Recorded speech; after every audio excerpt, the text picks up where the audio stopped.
to the Mental Edge. Give you a quick story on this. Who is that? This here? Yeah. That is I. That's you? Okay. Right. I told the newspapers before I went to the World Games that I was going to medal. I always posted first, and then I have a plan, You're right. in environment, in a sequence, in obedience, Yeah. and I just let God take care of everything else. And I just let God take care of everything else. All right, I like this guy already, right? So what did you? All right, tell me about that photo Well, and what happened. So you called him. You told him I'm I going was to going win. to do that. The story's in here. Okay. And I did that, and then I come back with 4 world medals. Wow. The next year, I trained a little bit smarter because I was more experienced, I was seasoned by what it took to win. Yeah. And that's when I won the 6 world medals. Huh. Now, ladies and gentlemen, if I'm doing the math right, 4 plus 6 equals... So I won 10 world medals in. That's this picture. That's that picture there. Yeah.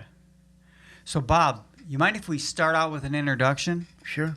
So, Bob, welcome to the Mental Edge podcast. So we're going to say who we are, everyone, okay? So I'm Fernando Lopez Jr. I'm Jay Wakasey. I'm Bob Owen, the Bullseye guy. And I'm Coach Alex Mosqueda, the shot maker. All right, the shot maker. I love it, man. They got the Yeah. Bullseye and the shot maker here. That's it. Absolutely. Welcome to the Mental Edge podcast.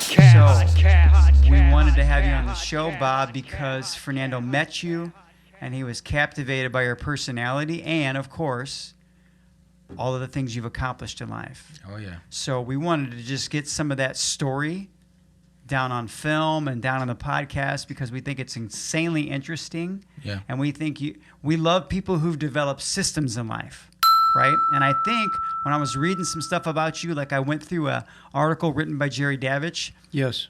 you apply this system to more than just basketball.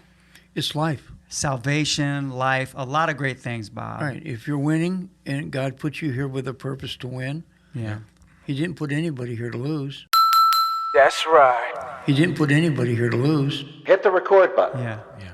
But, He put people will struggle in your life if you can get through the struggle, okay, and you succeed through that struggle, don't quit. Just keep getting up. You're going to progress because the struggle is nothing more than a learning process. Right.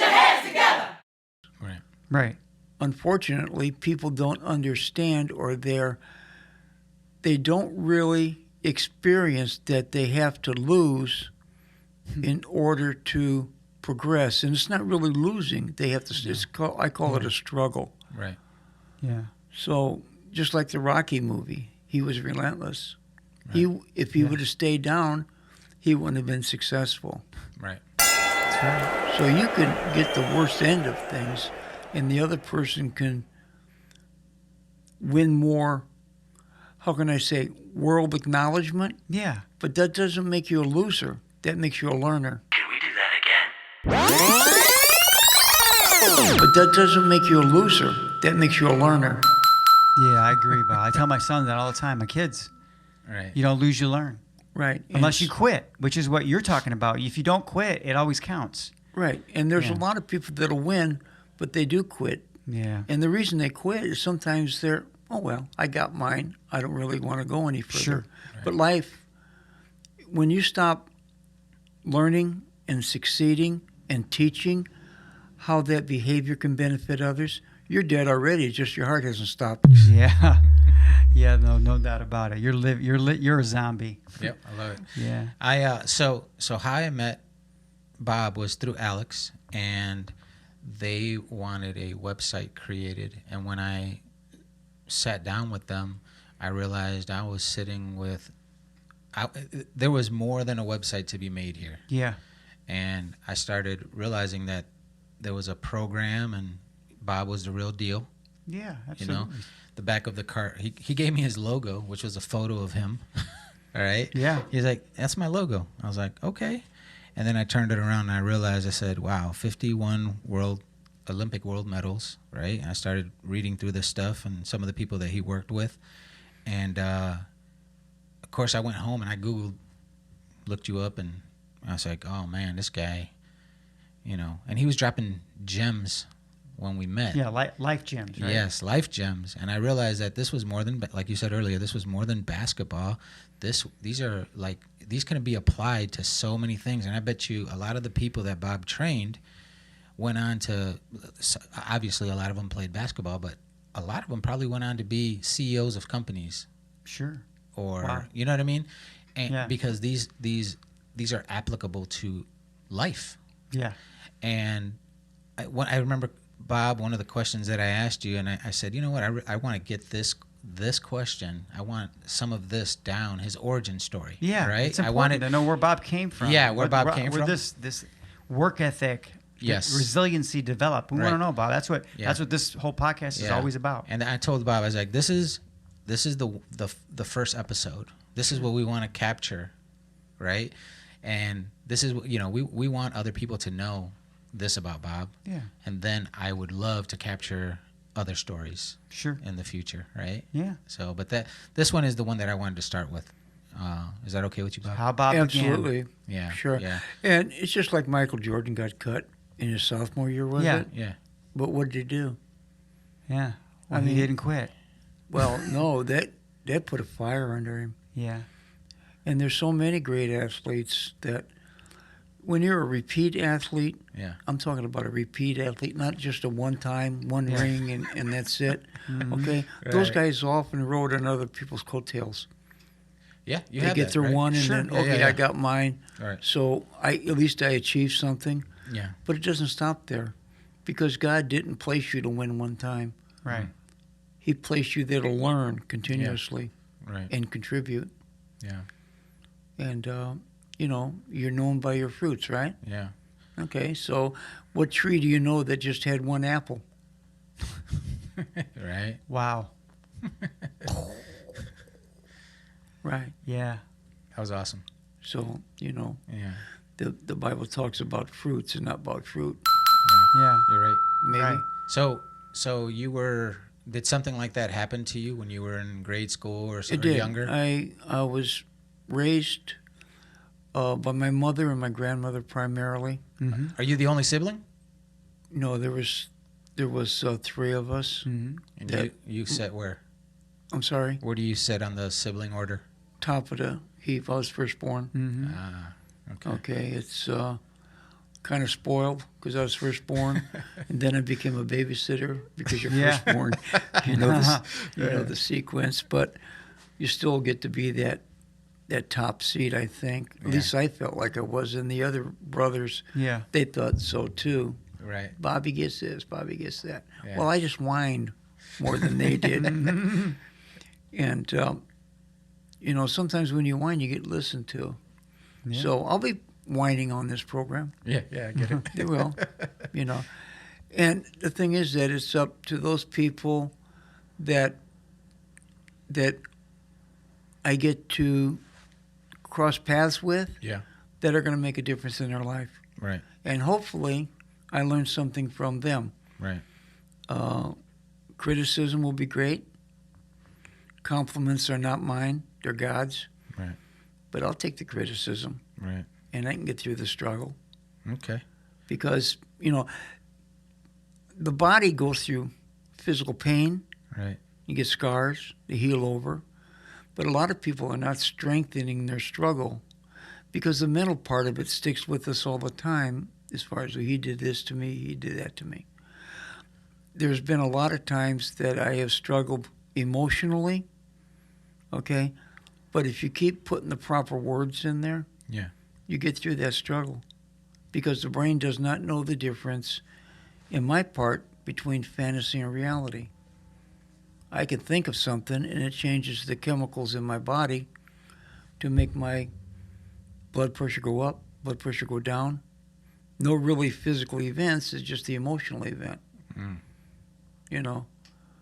So I want you to ask away whatever you want. Yeah. So how did that play a part when you were younger then? Like When- when we were talking about, When I was younger, when you said you got cut or whatever. okay, well, let's go Yeah. back further than Okay, that. yeah, let's do because that. I want to start with, why am I relentless? Okay. Yes. Yeah. Sure. Love Okay, that, yeah. and I think that part of my life is very very, very important because I was bullied at school. Okay. When I was at the bus stop when I was in first grade, Yeah. we would get a couple pennies for milk money. Okay. And back then, that's way back when, right? Yeah. And the bully would take my money. And I'd ask my mom for more money the next day. And she says, Right. Look, I want you to tell your dad, who was my stepdad, but your Right. dad what happened. My dad was a tough guy. Okay. In our opinions, we was always afraid of him. Yeah. And he, whenever we got punished, he had an old pickup truck. And we would throw us in the passenger side. Yeah. He'd make us cut off a switch that we were going to get spanked with. So Yep. that mindset. Yeah. Well, that only happened a couple times before we started being a little bit more obedient. Yeah. All right. Yeah. We talk about that on this show. But go Do ahead. you? Yeah. Okay. So, anyway, the kid took my milk money, and it was a repeating thing, and I didn't have milk money. Right. And my mom started giving me milk money on Monday for the whole week. And when I started asking her for Tuesday and Wednesday for more milk money, she's wondering what I did with the milk money. Yeah. And then I explained to her about the bully, Right. third grader. And my dad said to me, he says, here's your money. If he takes it away from you this time, you got to determine who you're going to get beat up by, him or me. Yeah. Okay. So my dad managed to take a day off work and watch me from the curbside in his pickup truck.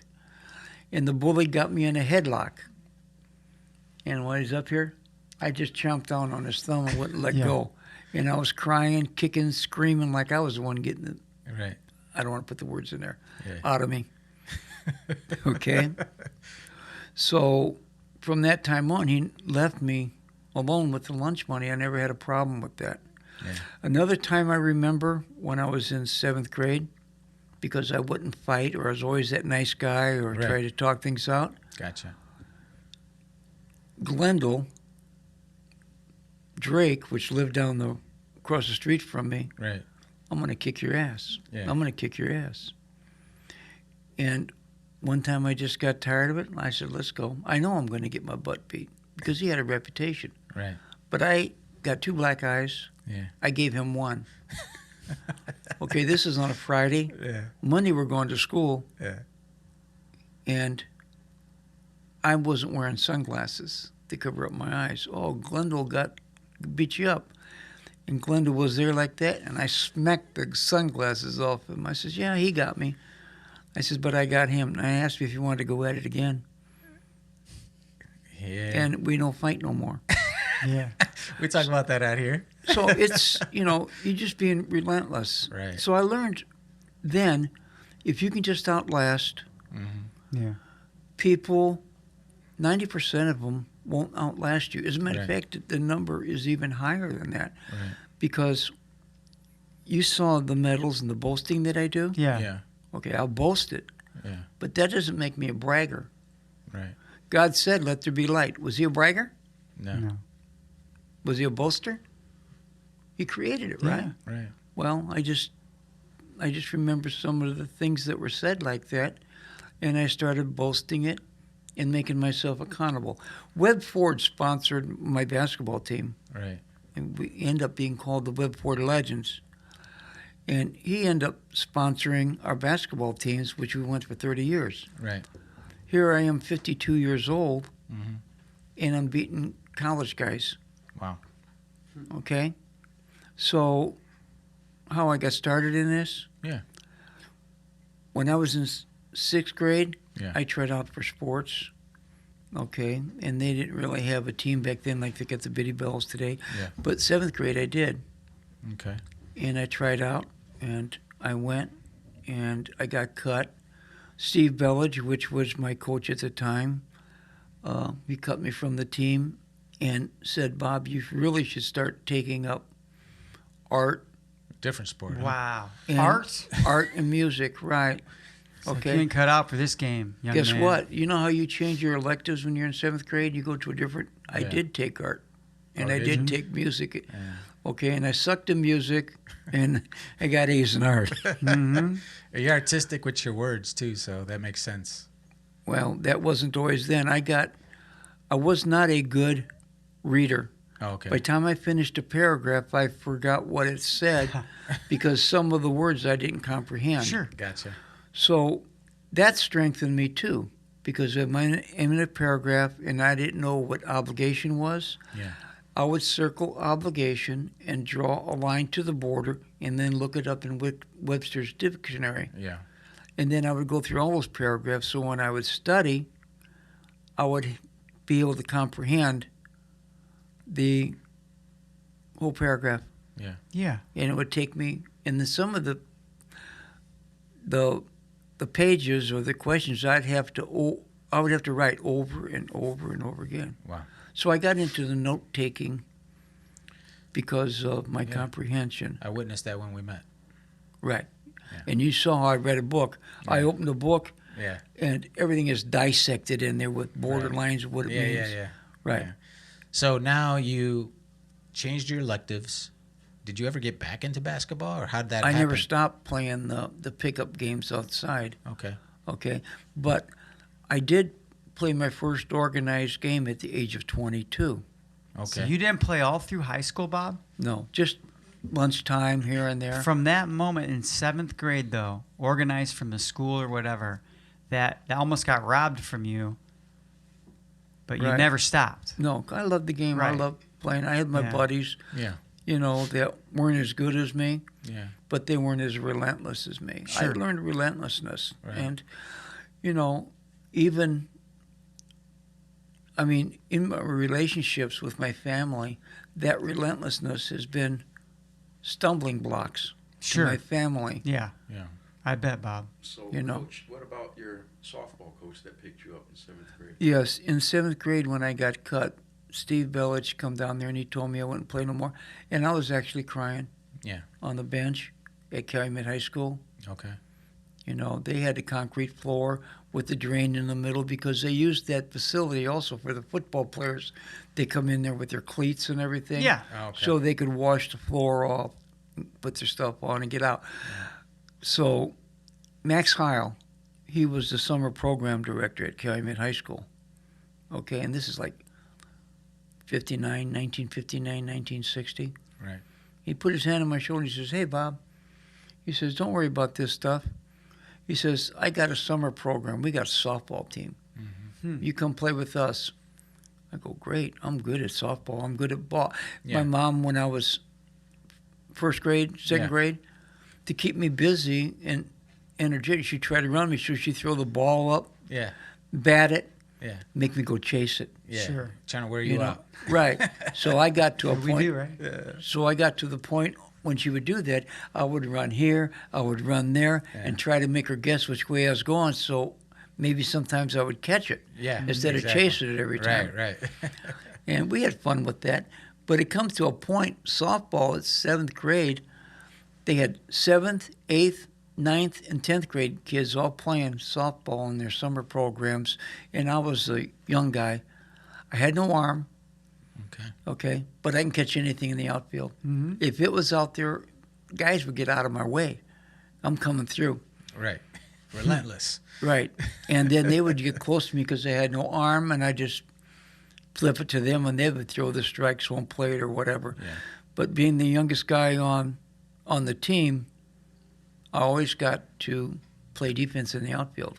Okay. The next thing, I wasn't a heavy hitter. So I just had to make sure I didn't make an out. Keep the ball on the ground, keep the ball line drive. No fly balls. Gotcha. Because why? I'm a fly ball expert. Right? Right. So I know where the outs are. Yeah. See? So I had a lot of fun. But then I was still playing pickup basketball games. Okay. And I remember when we would play on 39th and Broadway. Okay. Okay. And just like everybody from all over Maryville, Crown Point, everybody come there Right. for those afternoon games. And sometimes you get there early and there's 10 guys on the court and a couple guys standing on the winners say they got winners. Are you Yeah. in your 20s right I got now? next, they say now, right? Yeah. Right, I I got got next. Right. And I asked them if I can play. You're in your 20s now, right? I'm following Yes. along? Okay. Yeah. Right. Okay. Right. I'm in 19, 20 years old. Yeah. All right. Oh, I had the news Converse on. They thought I could play, man. I had those Converse, Yeah. Okay. those canvas shoes, you know. Yeah. Nikes weren't quite out then yet. Right. Chuck Taylor's, right? There you go, Chuck Taylor's. And I'd have a new pair of shoes on. And man, let's get this guy. He's a hoopster. Yeah. Once they saw me play, forget about it. They never. I mean, I remember one time running down the court on a breakaway layup. The ball hit the ground, hit my chin, and out of bounds. The next time I'd run down the floor, and the ball go all the way over the backboard. So they don't pick me up, right? Right. So I had to figure out a way to get on the court.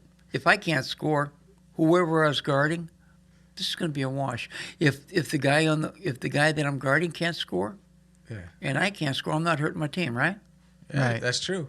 Right. So I started playing on the players on the court ego. Mm-hmm.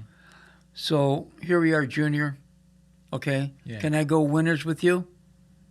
No. No. Okay, Junior, guess what? You got winners. If you win, you're not playing the next game. Right. Okay, ask me, let's get in this conversation. Okay. You're not playing next game. How can I play? Well, he just won, so you are. Oh, okay. Because you won. All right, you are so I playing won. this game. I am He's playing talking this to you game? now, like, Oh, you know, okay. Right, so All you're right. not going to play the next game. So what would happen is I'm on the court and say I picked up shot maker over here, Alex, Okay. okay? And I say, Alex, anytime you get in trouble with the ball, if you pass the ball to me, I'm going to give it back to you. So what are you thinking, Alex? I'm going to give the ball to you so I get it back. I am playing on his ego. I get it. If I give it the ball to you and I tell you you're less of a shot maker, and I tell you I'm going to give you the ball, who are you going to get? And I'm going to give it back to you. Who are you going to give it to? You. So I got 4 people on the court. Their first option is who? You. To give the ball. Me. Right. So I got a lot of touches. I got a hell of a lot of touches. Right. Okay? So that's how I was able to dictate a little bit about what's going on. Plus, my man's not scoring. I mean, when our team lays the ball up on Yeah. our end of the court, Yeah. the guy that I'm guarding, I just get in the passing lane, chest to chest, breath to breath. If he runs out of bounds, I follow him out of bounds. Okay? And the thing is, when he wants to come back in bounds, I don't let him back in bounds. Because if he gets down on that other end of the court, guess who's going to scorch? Yeah. Yeah. Me. So you're on them like white on rice. It could be closer. So at this stage of your game, Bob, you really had not developed yourself offensively, which is what the world knows you for now. You were a defensive monster because that's what you could contribute. That's what I contribute, and that's what I can control. And you could control. I can control that part of the game. Because that part of relentlessness does not exist in a lot of ball players today. No. Well, they want to shoot and make baskets. They don't understand that, I mean, you can make baskets all you want, okay? But unless you stop the other opponent from making more than you, you're going to lose. Yeah. See? And, Sure. and you can't score without the basketball. Right. You can't score without that opportunity. So I just flat out took the opportunity away. Now, on the other end of that, okay, if I'm giving the ball to you, Junior, or to shot maker over here, and I'm running down the court, guess what I'm doing? I'm following up their junk. That shot goes up, okay? If I don't get blocked out, guess what? I have first option. Remember I told you I was a good baseball player as far as fielder, Yeah. right? Right. I had great instinct for catching the ball out of flight. See? Yeah. So Makes that sense. contributed a lot too, just the experience of the softball. Yeah. And So knowing- anything was in there, I was Yeah. grabbing. Right. Yeah. Okay. Now, next thing is I had to give it to somebody else on our team to go. I'm either putting it up or I'm grabbing a rebound for defense. But right now we're on offense, so I just grabbed a rebound, right? Yeah. Okay.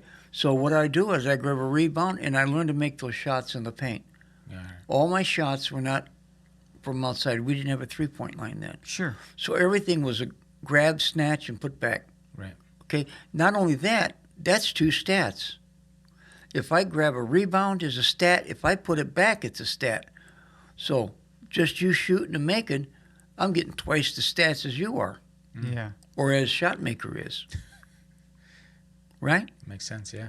Okay. Yeah. So I got to carry that over into organized basketball. The only problem I faced with organized basketball is making free throws because I got to the line a lot. Okay. So I started working a lot on free throws. I think that is the bullseye of offense, is to be able to make an unguardable shot, squared up, same distance, repeatedly. How can you have any better solution or sequence of? I mean, everything is so together. There's no interchangeable parts in a free throw. Sure. Everybody says the free throw line is 15 feet. It's not. From the backboard to the free throw line is 15 feet. To the front of the rim is 13 feet. Yeah. And then you got that little square. Yeah. That's 6 inches long. So the back of the rim from the free throw line is 14 and a half feet. Wow. Who does? Nobody says How that. many coaches know the science on that? Nobody says that. Who's teaching our kids? People that don't know the score. Right. Yeah. Sure. See? So that's how I got started into basketball. And then I got on, my first team was that old Chrisman gym in Portage. Yeah. That was 1966. That was the first, and we went undefeated. But they always put me on somebody that was a monster. Offensive monster. It don't make any difference if he's big or small. Because I was going to guard him down at the end of the baseline anyway. And if he runs out of bounds to get away from me, I'm running out of bounds away from Right. him. I'm chatting with him. Man, it's a beautiful night. You know you're not going to get back down in there. You know. And How do you feel that played on their mental? well, you know doggone well, if I was riding your back all the way, what are you going to do? You're going to want to fight, right? Yeah. Huh? Yep. Yeah. Right. You think I'm not drawing attention? You think I'm not running down the floor with them and then doing a jump stop in front of them where they're looking for the ball over and they run over me and get an offensive foul called on them? Huh? A lot of Yeah. strategy going on. So yeah, what there is there's relentlessness in every aspect of the game, and Yes. even like it comes out in you verbally, right? It comes out in you. It's I'm going to bring it. I'm chatting at them. You can't help it. No. It no. fits the persona. The thing is that God said, let there be. God said, let there be. Okay, Yeah. if I'm bringing chaos verbally into them, that vibration. You know how you got your cell phone? Yeah. Yeah. Everything works off vibration. Right. Spoken words subdue thoughts, right? Spoken words are irreversible, right? Yeah. Irrevocable, right? Okay, so I'm speaking words. I can't get those words back. I can make my notes on paper and crumble it up, throw it away. Okay? But God said this, God said that. He never did anything without saying it first. A great example. If I speak negatively to you, it's not that I believe it. I would come off the court and I say, you know what? So-and-so said that you're easy, that you got blocked out so you got an easy game. I would tell my teammates that. I said, you going to let him talk to you like that? Talk about you like that? That guy never said a word to me. Yeah. He never said a damn word to me. And I'm getting in his ear like that. Well, you said that really? Yeah. See? So now I fired him up, Right. Right. you know, and it changed his Right. You His took him out pattern. of his game, right? Well, he's on his team. Oh, yeah, that guy's He's on my team. Oh, my Yeah. He's trying. You're trying to fire him up Yeah. with Yeah. a fake story, but for a good reason. Yeah. Get him. Be Yeah, that's not angry bad. and sin not. Yeah. So then, what organized league was this, Bob? Was that what was going on in the region then? There was literally basketball that leagues. that was my first league. We went undefeated. The next year I played in 2 organized games. I mean 2 organized leagues. Yeah.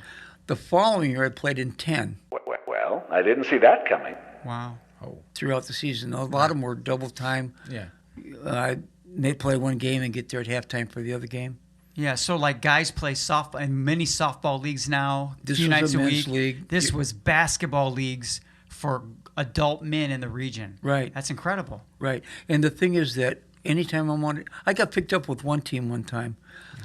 I played on a mediocre team. I made the team, okay? But I always created havoc for some of the top teams because they had to guard me or I had to guard them. Right. I got picked up with this one team. I think it was Local 1010. It was an industrial league team at the Hammond Civic Center. Okay, and I'm playing for this guy the next season. He picked me up. Bob, you want to play with a championship? Yeah, man, I was jumping up and down. Oh, yeah. Okay, go. Yeah. I couldn't wait until next season start. First game, didn't play. Second game, didn't play. Third game, didn't play. I said, Coach, I says, you made me one of your first options to play with you. And he says, Bob, look, he says, I appreciate you coming out. I really don't like you, but I hate playing against you. But at least I solidified you playing on my team. You can't play against me. That was the word I got from him. Was that eye-opening for you, Bob? Was that like, was that like a epiphany moment? I didn't think too much about that. I was really disturbed with it. You're But I stuck out. It's kind of genius, though, Bob. Yeah, I imagine. But the thing is that I was hurt and I felt wasted and I felt used. Yeah. But I stuck out with the team and became a starter. Wow, that's cool. So the relationship got better. Yeah, he got rid of his babies. One day he needed Bob, and you made it count. I always make it count if I can, and it's always in servitude of others, because I work on my individual skills. I work at shot making, so that at my age now, you cannot leave me alone. Yeah, I come off of a screen. If I'm alone, it's going to be drop city, or I'm going to get to the free throw line. Right. I love that. Right. And the thing is that all during the time that I'm playing and not being able to good shot maker, I would work on my free throws. I would work on my free throws. Wow. I would work on my free throws. Okay? I didn't know how to shoot free throws, but nothing changes. The only thing that changes between the basketball, the hoop, and the free throw line is my approach and my attitude and how I face it. Yeah. See? Then I would draw circles of the hoop, and I would document where part of the rim I hit so that I know which part of my behavior to admit. And then if I was having a problem with one of the forms, I would repeat that behavior over before I shoot. Yeah, very analytical, Bob. Very analytical. Yeah, if you can measure it, you can manage it. You know, I'm in that shooting part, okay? Whether I am now or not, but I have been until I started having some physical problems. But I was in that top 99, one tenth of a million. 1/10 of 1% or less? Yes, less than that, okay, Wow. of shot making from the free throw line. Wow. Okay, how many people you know my age? Look at me. I mean, Right. God's really blessed me. Yeah. And to tell this story and to teach Yeah. and to, remember we talked about viruses early? Yeah. Okay, do you know there's a good virus? What is the purpose of a virus? If you want to Google it, Google it. It duplicates and multiplies, Yeah. right? Yeah. So I teach the Bullseye virus. Yeah. It duplicates and multiplies. As long as you got the same repetition for what object, the directions and the sequence for what you want to accomplish, you can accomplish anything. I've got your cell phone number, Junior. Right. Okay? Frequencies. 219, blah, blah, blah, blah, blah, blah, blah. Yeah. I hit the send button. It's not going to Shotmaker here. It's not going here. It's not going to President. It's not going anywhere. Where's it going? It's going to Junior. Yep. Going to me. So I have the frequency and I have the sequence, right? Yeah. Well, if you get the environment, if you get the ingredients in that environment, and then you use the proper sequence for your bullseye, you're going to get your end results. Yeah. All you got to do is stay on sequence. I remember you told the story. Yeah. He told the story about he had a hoop up at his house, and even if it rained, snow, whatever happened, he'd still go out there, and then he'd account for that. Right. As well. If you can measure it, you can manage it. Right? Listen to what I say. If you can measure it, you can manage it. When you're in the top 5% and the other people in the other 95%, there's no names in there yet. You have to discern, where do you want to be? Do you want to be in the 5% or do you want to be in the 95%? So you need environment, ingredients, sequence, and by the grace of God, you will be placed in that category, because numbers don't lie. It's just that people change from one category to the next. Right. Yeah. But but the laws and the averages, they don't lie. You get a pretty good idea. You got a credit report, right? It's not your past history, right? So you get credit according to your credit score, right? Yeah. So you are known by your fruits. Right. See, the whole life is like that. Yeah. Good teachers, okay, good people that can communicate properly, okay, because what I say to you, your perception of what I say is going to be your truth. So sometimes I might have to give you different perspectives of what I'm saying to you. Yeah. Mm-hmm. Does that make sense? Sure. Yeah. Because I just don't leave for granted that you understand what I'm saying. Do you understand what I'm saying right now? Yeah. Yeah. Okay. Tell me something that you learned from me right now. Start first. Go ahead, Jay. For me, what I love, Bob, is that what I learned is that you were probably in love with making shots, but it was something you couldn't do right away. So you used your superpowers in other areas to keep you in the game long enough so that you could develop what you loved, which Okay. was Now you're making telling some me points. what you think I learned Mm-hmm. and how I did it. I want to know what you learned. What I learned about Bob? No, what you learned about your life. Right now, the nugget I gave you, Yeah. what have you learned that Well, you okay, might do? this is great. Okay, so here's another thing, Bob. Your story, like I like it because how I think it relates to me is we did that. We started this whole podcast in a bedroom to promote a book, but look what it's become, right? Right. So what's crazy cool was this became our Bullseye. Right? We found this medium that we think speaks to a lot of people, but it didn't look anything like we started. But we just kept resilient. We didn't know the end. We're not at the end now. No. Right? We just kept That's right. marching down the court, Bob, Yeah. and contributing. So, did I contribute to your life? Yeah. Okay. Sure. Junior, What we what did talked it mean about, to you? yeah, the brainwashing earlier. Yes. That I feel like I learned that I learned a new term. You know, I didn't know that. I mean, literally, brain scrub is not a bad thing. No. So Yeah. I feel like that's the nugget I took right before we started recording. So brainwashing, Yeah. you can relate to the 21 days to stop a habit, Yep. Yeah. just to get washed up, cleaned up before you can go into a new. Learning the habit. Right. Learning There's a the lot new of habit. things that, like when I pray, Yeah. Mhm. okay, and this is just the way I do it. Yeah. If I'm going to pray to God, I got to come in clean, right? Yeah. I mean, I'm not going to come in with dirty feet. I'm going to ask God, forgive me for all my sins, Okay. knowingly and unknowingly.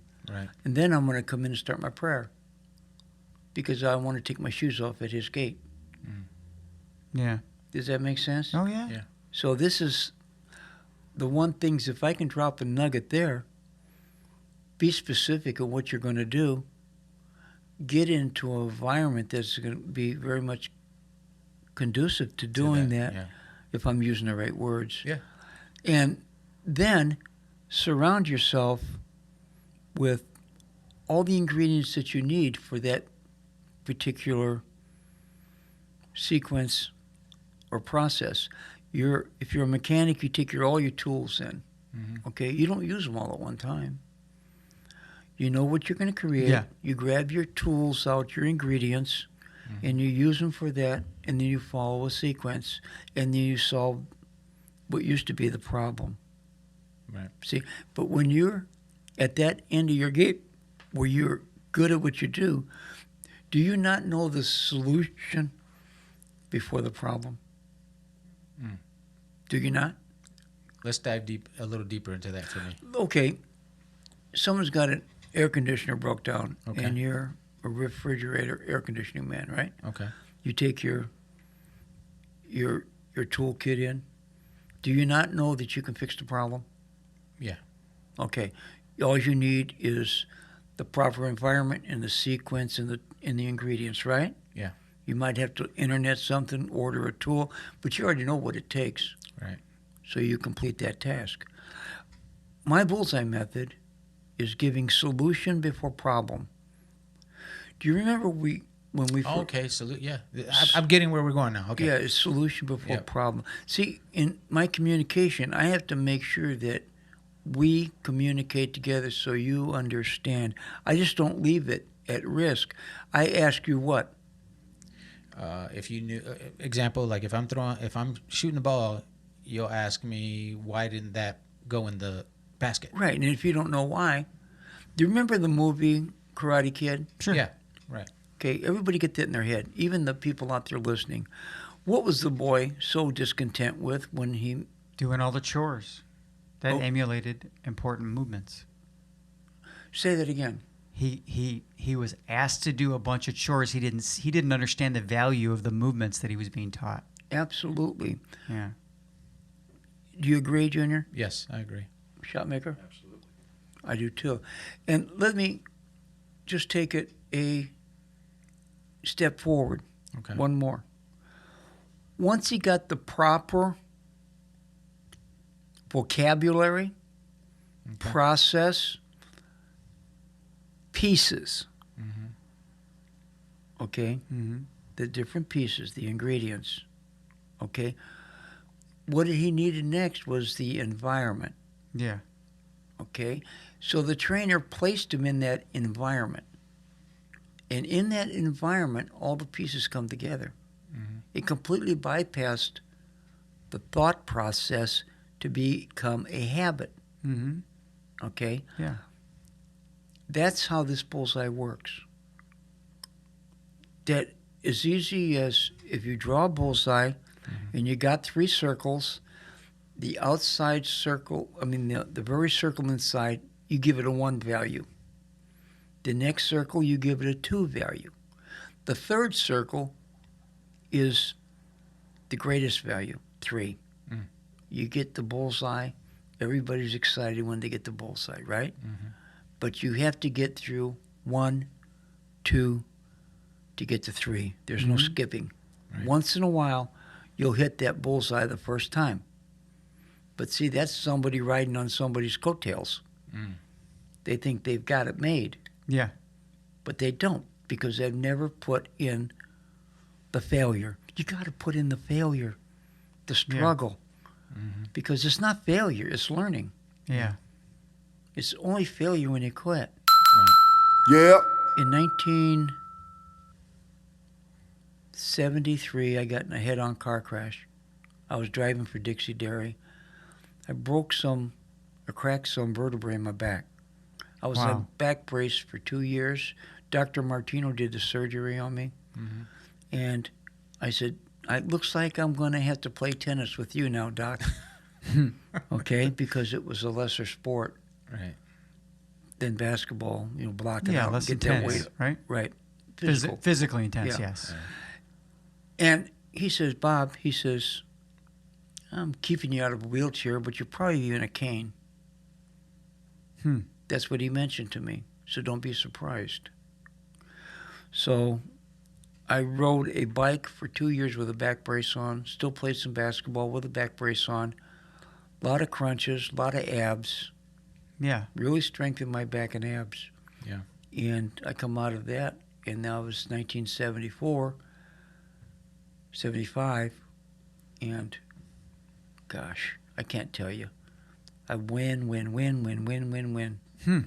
But I lived on the court. I was an extra gym rat. Yeah. But I had a process. Wow. See? But I made free throws. Yeah. And it developed every other shot that I had. Then I had to have knee surgery on my right leg. Okay? So I had to use right leg. So I had to use my right leg as a pivot because I could no longer jab step with my left. Oh, God. You talk about phenomenal shot making. I'm not kidding. I keep my shooting foot down. I pivot all over the place with my other foot. I'm square every time I turn around. Yeah. I used to, when I was younger, do a jump stop and shoot, and that wasn't too bad because I had complete balance. The memory from the floor to the brain was phenomenal on a jump stop. Okay?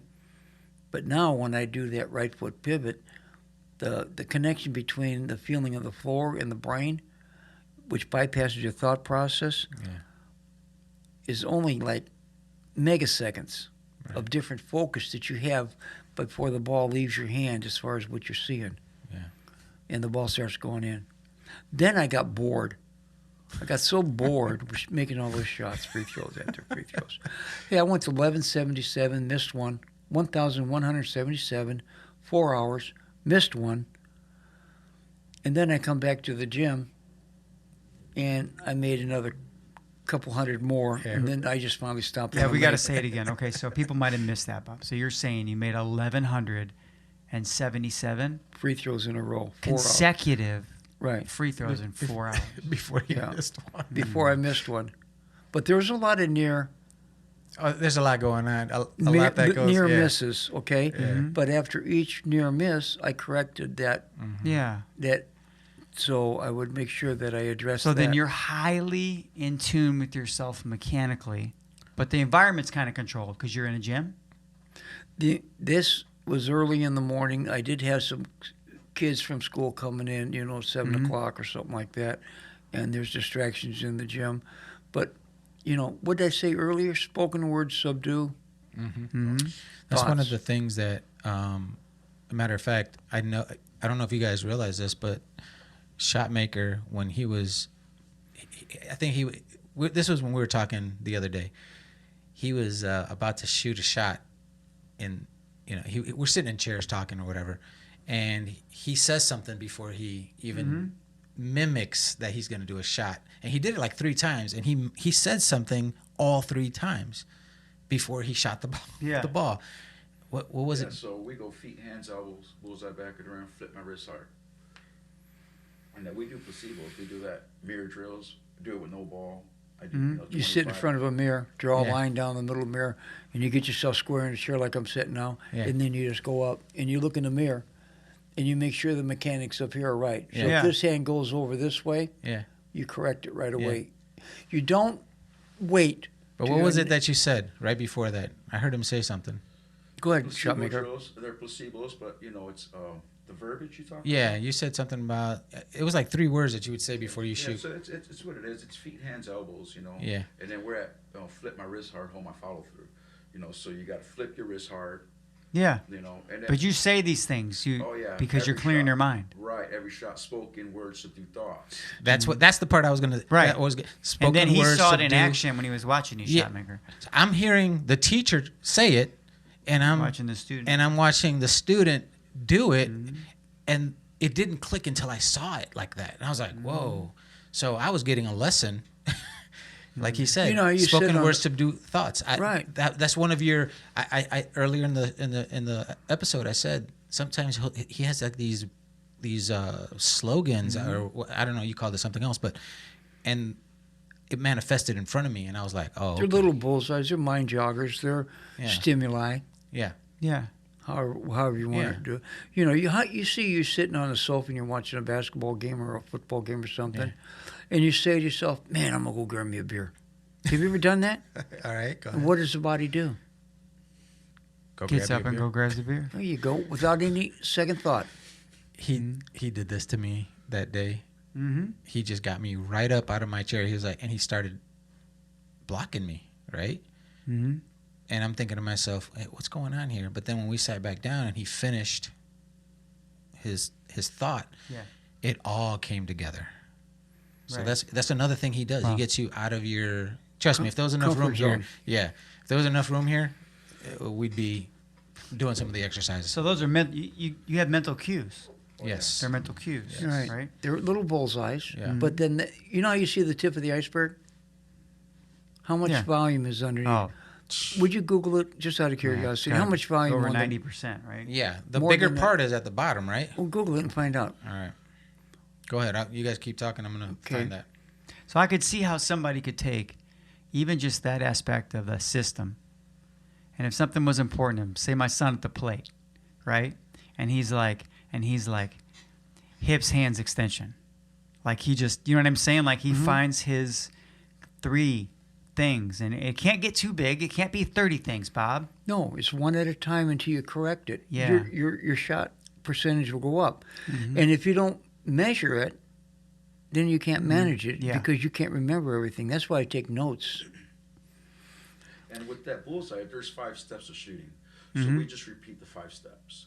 And it's feet square, hands all the way open, you know. And your elbows are going to be in, so we go feet, hands, elbows. And then we get our eyes on a target, which is bullseye back of the rim. That's where we got fixate our eyes on that rim. Don't take your eyes off the target. And then we need to flip our wrist arc. So we give a nice arc. But the way we lock out so high that the ball gets the right arc. Yeah. For your swishes and stuff. That's what we're after is our swishes. Yeah. Go ahead. According to Google, over 90% is Submerged.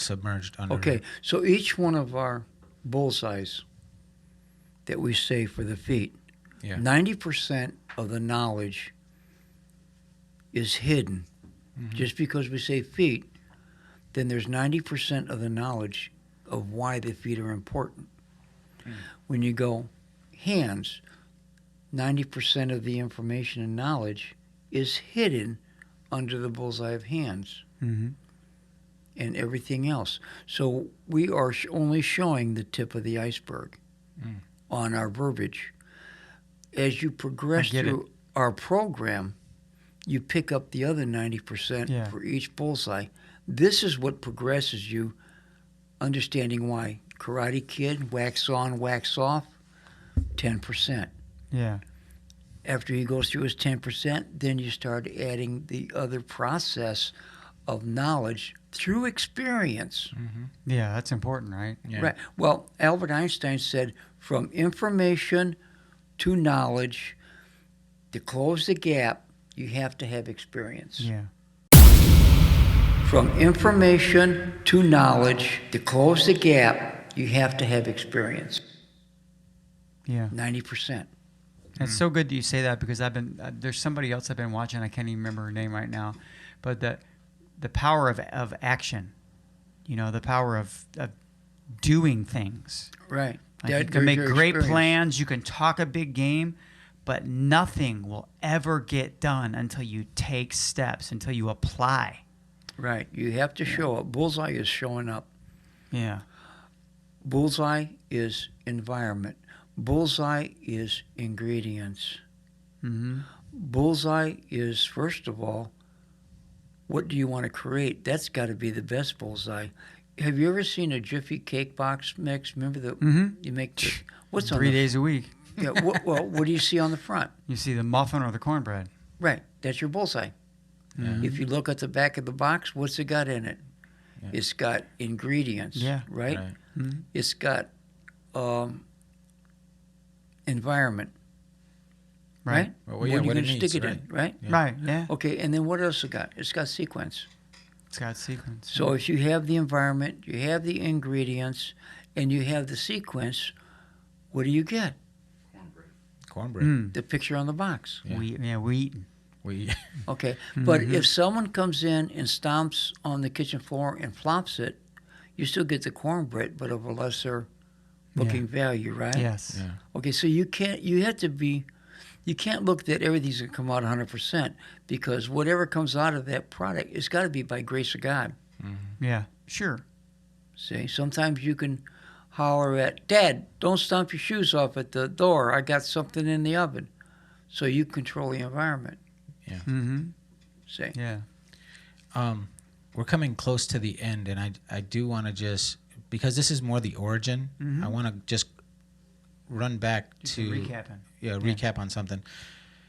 So I figured I just learned that 7th grade something happens.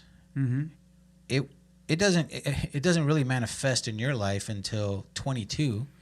It's a long time later. From 22ish years old till the first time you become a world that was title holder. In How 51. I was at age 51 or 52 at that. Let's see, 2000.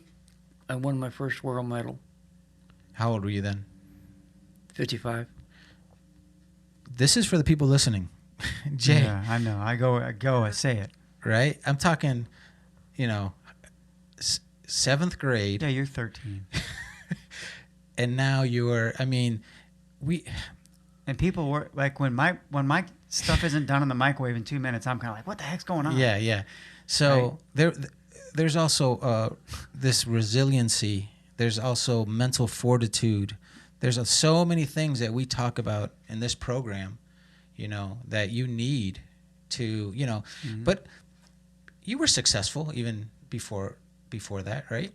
I was successful in insurance sales and stuff like that. You know what I mean? Like, so. But I use the same principle. That's I what- just don't quit. We would have these leads that we get at work for Bankers Life and Casualty Yeah. to go see people that mail in leads. Yeah. Other agents would come back, and they would going to throw those leads away. I'd grab them up and go see them again. Yeah. And they already warmed them up. That's it. They just didn't know how to close it. Well, they said that 80% of all sales are made after the 5th contact. Yeah. Wow. Fifth touch. The fifth touch. They call it. Yeah. What were you going to Is say, that- Alex? Alex was going to chomp at the because bit. I know, because his basketball with the travel teams, Yeah. he's like a 99% winning ratio. So during that time, 20s till 50s, he's playing the men's leagues, and he's not losing. Gotcha. He's on the Gotcha. sports legends teams. He's playing Craig Hodges and Yeah, I college played until I was sports teams. 62. So a lot of the success though happened, at you said you had all kinds of success, but as far as the world record titles, that didn't start happening until 55. You won your first one in 55, you said. Right. Wow. Now you start to get basically worldwide recognition for 11,000 something, and people want to know. They're like, well, 11,000 what is athletes. how can he do this? What's Just state a formula. yeah. Just state a secret. But people wanted to know, right, Bob? Like people Yeah. started to ask, like, hey, can you teach this? And Can then this you? is how some of these came about, right? Where we have who are you talking to in this image? That is Eddie Palambincas. He taught Shaquille O'Neal how to shoot free throws. So we formed. And he needed the help. Eddie doesn't need no help. No, Shaquille. Okay. Shaquille Thank needs God help. for Eddie. Yeah. Thank God for you, Bob, because Yeah. Shaquille needed that help. Well, the thing is that thank God for God. Amen. Thank God for all of us for Him. The thing is that the Bible, I don't care what religion you are. I don't believe in religion. I believe in relationship. Yeah. Okay? Because people will change things to whatever. But I learned 3 allies: ego, neglect, impatience. Remember you mentioned about the microwave? Yeah. Time? That neglect, impatience, and ego are the devil's tools. Yeah. Unless you. Amen. So what I do is just like when I started playing basketball. The other guy that wouldn't pick me up, he wanted to win. Okay, I'll give you the ball back if you give it to me. I just use his own ego against him. Right. Mm-hmm. Okay, so I got little bullseyes for the good ego and for the bad ego. I got bullseyes for the neglect and impatient that I use in Yeah. a positive ways. Yeah. Maybe later on I'll disclose those to you, Yeah. but they work. Yeah. So then I started shooting with my eyes closed. Nothing changed. The only thing that changed was my mindset.